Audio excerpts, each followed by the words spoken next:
Experimental designs. तो सबसे पहले हम इसका इंट्रोडक्शन देख लेते हैं कि एक्सपेरिमेंटल डिज़ाइंस होते क्या हैं। एक्सपेरिमेंटल डिज़ाइंस जो हैं ये किसी भी एक्सपेरिमेंट को वेल डिफाइंड, एफिशिएंट और एरर फ्री बनाने के लिए हम इस्तेमाल करते हैं।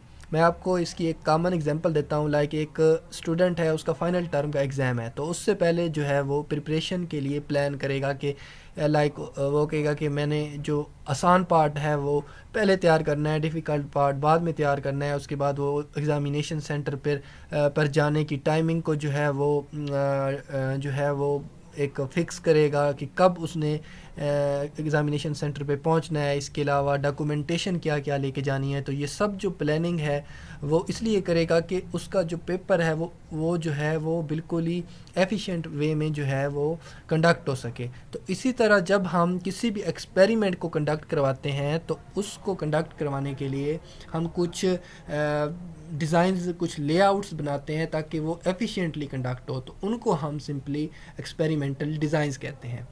तो अब हम पहले तो एक्सपेरिमेंट को देख लेते हैं कि एक्सपेरिमेंट होता क्या है।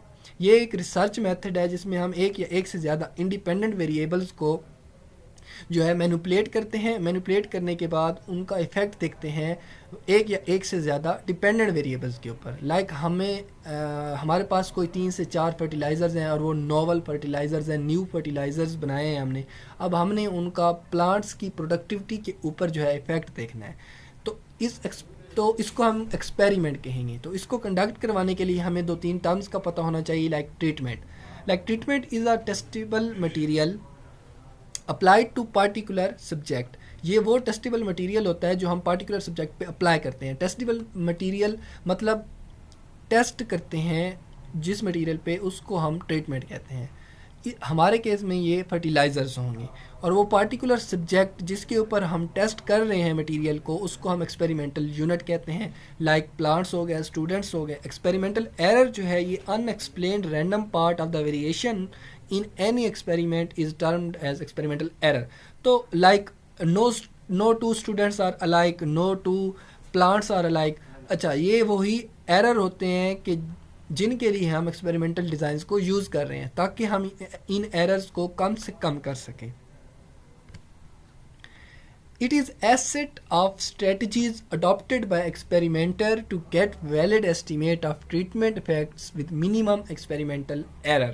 It is a refined form of analysis of variance used to test difference between more than two population means.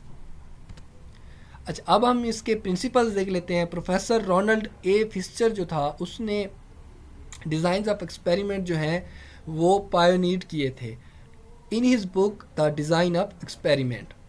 तो फिस्चर के मुताबिक जो है गुड एक्सपेरिमेंट जो है ये 2 काम करता है। पहला काम increase the efficiency of your design, second reduce the experimental errors. अच्छा, अब इंक्रीज एफिशिएंसी और रिड्यूस एक्सपेरिमेंटल जो एरर्स हैं ये 3 बेसिक प्रिंसिपल की बेस पे जो है हम हासिल कर सकते हैं। और वो 3 बेसिक प्रिंसिपल कौन से हैं? Randomization, replication and third one is local control. So first of all हम रेंडमाइजेशन को डिस्कस कर लेते हैं। It is a random process of assigning treatments to the experimental units. अच्छा, इसमें कुछ भी और नहीं है, सिंपली क्या है कि हमारे जो ट्रीटमेंट्स हैं उनको हम रैंडमली असाइन करते हैं एक्सपेरिमेंटल यूनिट्स पर, प्लांट्स पर। ठीक है, तो रैंडम प्रोसेस जो है इसकी वजह से क्या होता है कि तमाम जो ट्रीटमेंट हैं उनके पास सेम प्रोबेबिलिटी होती है कि वो किसी भी जो एक्सपेरिमेंटल यूनिट है उसको अलाट हो सके। Purpose of randomization is to remove biasness and other source of extraneous variations. उसके बाद आ जाता है रेप्लिकेशन। ये सेकंड प्रिंसिपल है and it refers to applying single treatment to more than 1 experimental units. इसमें हम सिंपली क्या करते हैं कि एक एक्सपेरिमेंटल यूनिट को एक से ज़्यादा एक ट्रीटमेंट को एक से ज़्यादा एक्सपेरिमेंटल यूनिट पर अप्लाई करते हैं, एक ट्रीटमेंट के रेप्लिकेट्स बना देते हैं ताकि हमारे पास जो है डिफरेंट काइंड ऑफ जो वेरिएशंस हैं वो कम से कम हो सकें। Third one is local control. अच्छा, कुछ वेरिएशंस ऐसी होती हैं जो ना कि रैंडमाइजेशन और ना ही रेप्लिकेशन से रिमूव होती हैं। तो जब रेंडमाइजेशन और रेप्लिकेशन से वो रिमूव नहीं होती तो फिर हम जो है लोकल कंट्रोल को यूज़ करते हैं। और लोकल कंट्रोल में हम क्या करते हैं कि ब्लॉकिंग या ग्रुपिंग जो है कर देते हैं।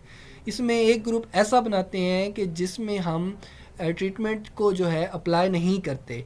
जब ट्रीटमेंट को अप्लाई नहीं करते तो इसको हम कह देते हैं कंट्रोल ग्रुप, एंड जो दूसरा ग्रुप होता है जिसमें हम ट्रीटमेंट को अप्लाई करते हैं उसको कह देते हैं एक्सपेरिमेंटल ग्रुप। फिर इन ग्रुप का आगे कंपैरिजन किया जाता है और उसके बाद इनके रिज़ल्ट्स पर डिफरेंट टेस्ट लगाए जाते हैं, और जो टेस्ट होते हैं वो टेस्ट जो हैं वो हमें आगे अप्रोप्रिएट जो है हमारा कंक्लूजन हमें देते हैं, ठीक है। और वो जो टेस्ट हैं वो दो तरीके से हम लगा सकते हैं। पहला तरीका है फार्मूलाज की मदद से और दूसरा तरीका है कंप्यूटर सॉफ्टवेयर यूज़ करके। और वो जो टेस्ट हैं वो हमारे एक्सपेरिमेंट की नौयत पे जो है सिलेक्ट किए जाते हैं, लाइक टी टेस्ट हो गया, एफ टेस्ट हो गया, नोवा ETC। सो अब हम एक बेसिक जो है वो एक्सपेरिमेंटल डिज़ाइन जो है वो डिस्कस कर लेते हैं, which is a complete randomized design. अब ये जो डिज़ाइन है ये सिंपलेस्ट डिज़ाइन है, और इसमें क्या होता है कि treatments are assigned completely at random so that each experimental unit has the same chance of receiving any one treatment.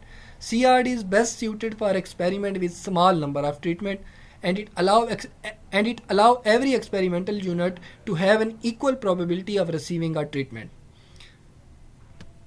So अच्छा, कंप्लीट रैंडमाइज्ड डिज़ाइन जो हैं ये अप्रोप्रिएटली दो कंडीशन में यूज़ किए जा सकते हैं। पहली condition under where the experimental material is homogeneous, like laboratory के अंदर, ग्रोथ चैम्बर एक्सपेरिमेंट्स के अंदर, या जैसे कि मैंने आपको एग्जांपल दी कि फर्टिलाइज़र का इफेक्ट देखना है प्लांट प्रोडक्टिविटी के ऊपर, तो हमारी जो लैंड होगी वो एक वेल मोनिटर्ड प्लेस पर मौजूद होगी, वेल मोनिटर्ड ग्रोथ चैम्बर्स में मौजूद होगी।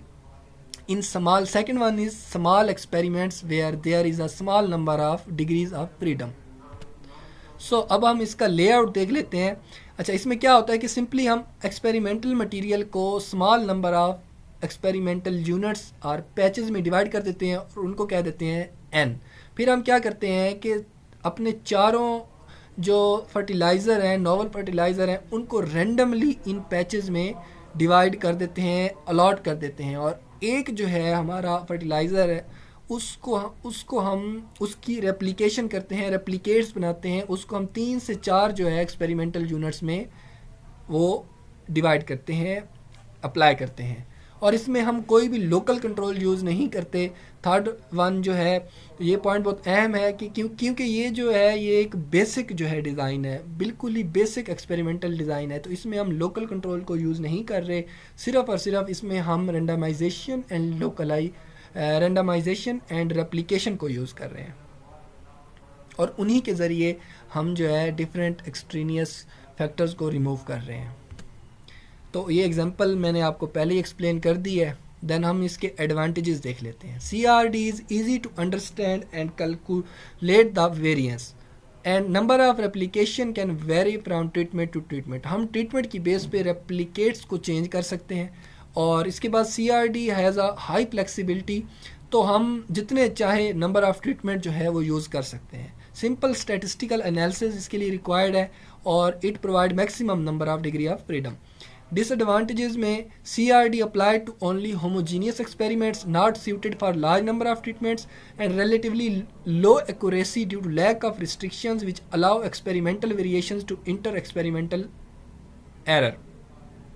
तो इसमें क्या होता है कि सिंपली बाकी एक्सपेरिमेंटल डिज़ाइंस की निस्बत ज़रा एक्यूरेसी लो होती है। उसकी वजह ये है कि इसके अंदर हम लोकल कंट्रोल को यूज़ नहीं कर रहे होते, तो उसकी वजह से बाकी की निस्बत, बाकी एक्सपेरिमेंटल डिज़ाइन की निस्बत इसमें ज़रा एक्यूरेसी कम आती है। देन लास्ट पर हम एप्लीकेशन ऑफ एक्सपेरिमेंटल डिज़ाइंस देख लेते हैं। The concept of experimental design is applied to engineering, natural science and social science as well. The other areas are computer programs, opinion polls, natural experiments, statistical surveys, etc. Then, thank you so much.